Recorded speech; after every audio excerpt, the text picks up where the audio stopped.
This is a living challenge for white. It is not super difficult, but this type of pattern might come up in games. So please take a couple minutes. It should take you no longer than 5 minutes to figure this out. Right, so white's ice space, first of all, is incomplete. You have to try to save this stone. But if you pull back this way, then black will be able to kill white very easily with number 2.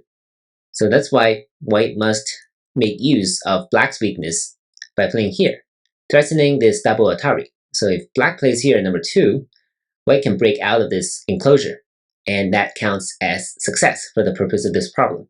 So black must play on the outside. And now what does white do? White actually has quite a few options, right? White can either play here or here. Of course, number 3 here is the most intuitive in a way, because black doesn't have this cut at number 4, right? It will not be able to capture white because of number 3's setup. So the best black can do is to Atari from the left side and play here number 6 and allow white to live at number 7. So it will be 2 points, very solid. What about this move as number 3? Gets slightly more complicated, but it's about the same, right? Black can still play from this side, and white must play here. Note, white cannot play here at number 5, because black will be able to come in at number 6 and stand down here. This is a classic bent 4 shape that is actually not alive because it's on the side, right? So now white will not be able to come in here at number 9. After it captures here, black will come in and destroy this eye. So number 5 needs to be really careful if you choose number 3 right here.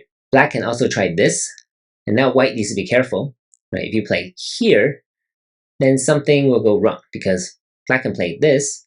Now white will have to capture here, and black will Atari here. And the best white can do is to play this ko. So that'll be a failure.